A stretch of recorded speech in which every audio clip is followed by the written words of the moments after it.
ഞാനിന്ന് പയർ വെച്ചിട്ടൊരു മെഴുക്ക് വരട്ടിയാണ് തയ്യാറാക്കിയിരിക്കുന്നത്. ചോറിൻ്റെ കൂടെ നമുക്ക് ട്രൈ ചെയ്ത് നോക്കാൻ പറ്റുന്ന നല്ല കിടിലൻ ടേസ്റ്റുള്ളൊരു മെഴുക്ക് വരട്ടി തന്നെയാണിത്.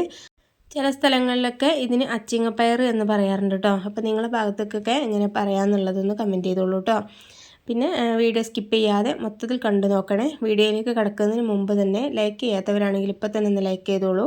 പിന്നെ സബ്സ്ക്രൈബ് ചെയ്യാതെ കാണുന്നവരുണ്ടെങ്കിൽ ഒന്ന് സബ്സ്ക്രൈബ് ചെയ്ത് സപ്പോർട്ട് ചെയ്യുകയും ചെയ്യണേ. ആ തൊട്ടടുത്ത് കാണുന്ന ബെല്ലൈക്കണും കൂടി ഒന്ന് പ്രസ് ചെയ്തിട്ട് അതിൽ കാണുന്ന ഓൾ എന്ന ഓപ്ഷൻ തന്നെ ക്ലിക്ക് ചെയ്യാൻ മറക്കരുത് കേട്ടോ. എന്നാലാണ് ഞാൻ പുതിയ പുതിയ വീഡിയോസൊക്കെ ഇടുമ്പോൾ നിങ്ങൾക്ക് നോട്ടിഫിക്കേഷനായിട്ട് കിട്ടുള്ളൂ. അപ്പോൾ നമുക്ക് പെട്ടെന്ന് തന്നെ വീഡിയോയിലേക്ക് കിടക്കാം. അതിന് വേണ്ടിയിട്ട് ഞാനിതാ ഒരു പാൻ വെച്ചിട്ടുണ്ട്. ഒന്ന് ചൂടായി വരുന്ന സമയത്ത് അതിലേക്ക് 2 ടേബിൾ സ്പൂൺ വെളിച്ചെണ്ണ ഒഴിച്ച് കൊടുക്കുന്നുണ്ട്. വെളിച്ചെണ്ണ ഒന്ന് ചൂടായി വരുന്ന സമയത്ത് ഇനി അതിലേക്ക് കുറച്ച് കടുകാണ് ഇട്ട് കൊടുക്കുന്നത്. ഇപ്പോൾ വെളിച്ചെണ്ണയൊക്കെ പറ്റാത്തവരാണെങ്കിൽ സൺഫ്ലവർ ഓയിലിലൊക്കെ തയ്യാറാക്കാം കേട്ടോ. പിന്നെ കറക്റ്റ് ടേസ്റ്റ് കാര്യങ്ങളും കിട്ടുന്നത് നമ്മൾ ഈ വെളിച്ചെണ്ണയിൽ തയ്യാറാക്കുമ്പോൾ തന്നെയാണ്. ഇനി ഒന്ന് കടുകൊക്കെ പൊട്ടി വരുന്ന സമയത്ത് ഒരു അത്യാവശ്യം വലിപ്പമുള്ള ഒരു സവാള എടുത്തിട്ട് ഇതുപോലെ ചെറുതായിട്ട് കനം കുറഞ്ഞിട്ട് അരിഞ്ഞെടുത്തിട്ടുണ്ട്. ഇനി അതിലേക്ക് 1 ടീസ്പൂൺ നിറച്ചും ചില്ലി ഫ്ലേക്സാണ് ഇട്ട് കൊടുക്കുന്നത്. അപ്പോൾ അത്യാവശ്യം എരിവുള്ള വറ്റൽമുളക്, ഉണക്കമുളക് ഉണ്ടല്ലോ, അത് ചതച്ച് ചേർത്തതാണ്. അപ്പോൾ അധികം എരിവില്ലാത്തതൊക്കെ ആണെങ്കിൽ 1 ടേബിൾ സ്പൂണൊക്കെ ചേർത്ത് കൊടുക്കാം. അപ്പോൾ എരിവ് ആയതുകൊണ്ടാണ് ഞാൻ 1 ടീസ്പൂൺ മാത്രം ചേർത്ത് കൊടുത്തിട്ടുള്ളത്. പിന്നെ കുറച്ച് ഉപ്പ് ചേർത്ത് കൊടുത്തിട്ട് ഒന്ന് വഴറ്റിയെടുക്കുന്നുണ്ട്. ഉള്ളി ഒന്ന് പെട്ടെന്ന് വഴറ്റി കിട്ടാൻ വേണ്ടിയിട്ട് ഉപ്പ് ചേർത്ത് കൊടുക്കുമല്ലോ, അപ്പോൾ അതുപോലെ തന്നെ കുറച്ച് ചേർത്ത് കൊടുത്തിട്ടുണ്ട്. ഇനി വഴറ്റിയെടുക്കാം കേട്ടോ. ഉള്ളി ഒരുപാട് കളറൊക്കെ മാറിയിട്ട് ഗോൾഡൻ ബ്രൗൺ കളറൊന്നും ആവണ്ട, ജസ്റ്റ് ഒന്ന് കുക്കായി കിട്ടിയാൽ മാത്രം മതി കേട്ടോ. ഈ ഒരു പാകത്തിനായി കിട്ടിയിട്ടുണ്ട്. ഇനി നമുക്കതിലേക്ക് കുറച്ച് മഞ്ഞൾപ്പൊടി ഇട്ട് കൊടുക്കുന്നുണ്ട്. മഞ്ഞൾപ്പൊടി ഇട്ട് കൊടുത്തതിന് ശേഷം ഒന്ന് വഴറ്റിയെടുക്കാം കേട്ടോ. ഒരു 10-15 സെക്കൻഡ് മാത്രം ഒന്ന് ഇളക്കി കൊടുത്താൽ മതി. മഞ്ഞൾപ്പൊടിയുടെ ഒരു പച്ച കുത്തുണ്ടാവുമല്ലോ, പച്ചക്കുത്തൊന്ന് മാറുന്ന വരെ ഒന്ന് വഴറ്റിയെടുത്തിട്ടുണ്ട്. ഇനി നമ്മൾ കഴുകി വൃത്തിയാക്കി വെച്ചിരിക്കുന്ന പയർ ഇതിലേക്ക് ഇട്ട് കൊടുക്കുന്നുണ്ട് കേട്ടോ. അപ്പോൾ ഒരുപാട് ചെറുതായിട്ട് അരിഞ്ഞു കൊടുക്കണം എന്നൊന്നുമില്ല, ഇതുപോലൊരു പാകത്തിന് അരിഞ്ഞെടുത്താലും മതിയാവും. ഇനി നമുക്ക് ഒരു പച്ചമുളക് ഇട്ട് കൊടുക്കുന്നുണ്ട്. അപ്പോൾ അത്യാവശ്യം എരിവുള്ള മുളകാണ് കേട്ടോ ഇതും. അപ്പോൾ ഈ ഒരു മെഴുക്ക് വരട്ടിക്ക് എന്ന് പറയുന്നത് നല്ല സ്പൈസി ആയിട്ടുള്ളൊരു മെഴുക്ക് വരട്ടിയാണ്. അപ്പോൾ എരിവൊക്കെ വേണ്ടാന്നുള്ളവരൊക്കെ ആണെങ്കിൽ ചില്ലി ഫ്ലേക്സൊക്കെ കുറച്ച് ചേർത്ത് കൊടുത്താൽ മതിയാവും. ഞാനിതിലേക്ക് ഒരു മുളക് എടുത്തിട്ട് 4ആയിട്ട് കട്ട് ചെയ്തിട്ട് ചേർത്ത് കൊടുത്തിട്ടുണ്ട്. അപ്പോൾ ഞാൻ പറഞ്ഞില്ലേ, എരിവുള്ള മുളകായതുകൊണ്ടാണ് ഞാൻ ഒരൊറ്റ മുളക് മാത്രം എടുത്തിട്ടുള്ളത്.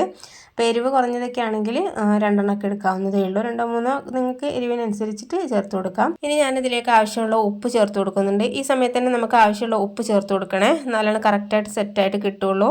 അപ്പോൾ നല്ല രീതിയിലൊന്ന് മിക്സാക്കി എടുത്തിട്ടുണ്ട്.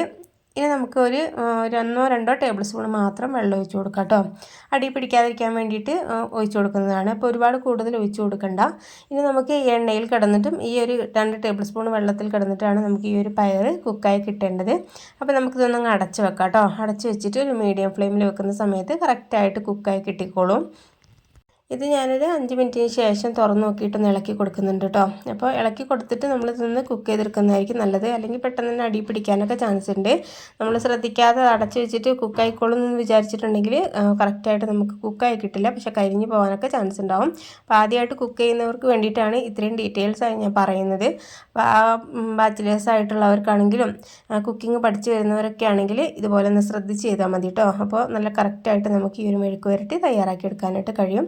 അപ്പോൾ ഞാനൊരു 5 മിനിറ്റിന് ശേഷം തുറന്ന് നോക്കിയാൽ കേട്ടോ. അപ്പോൾ ഇതിലുള്ള വെള്ളമൊന്നും വറ്റി കിട്ടിയിട്ടില്ല, കുക്കായി കിട്ടിയിട്ടില്ല കേട്ടോ. അപ്പോൾ നമുക്ക് ഒന്നുകൂടി അങ്ങ് അടച്ച് വെക്കുന്നുണ്ട്. അപ്പോൾ ഞാൻ 2-3 പ്രാവശ്യം ഇതുപോലെ തുറന്ന് നോക്കിയിട്ട് ഇളക്കിയിട്ട് ഞാൻ മിക്സ് ചെയ്ത് കൊടുത്തിട്ടുണ്ടായിരുന്നു കേട്ടോ. അതിനുശേഷമാണ് എനിക്ക് കറക്റ്റായിട്ട് കുക്കായി കിട്ടിയിട്ടുണ്ടായിരുന്നത്. ടോട്ടൽ ഒരു 10-15 മിനിറ്റിനുള്ളിൽ തന്നെ നമുക്കിതൊന്ന് കുക്കായി കിട്ടിക്കോളും. അപ്പോൾ അതാ നല്ല വെള്ളമൊക്കെ വറ്റിയിട്ട് സെറ്റായിട്ട് നല്ല രീതിയിൽ കുക്കായി കിട്ടിയിട്ടുണ്ട് കേട്ടോ.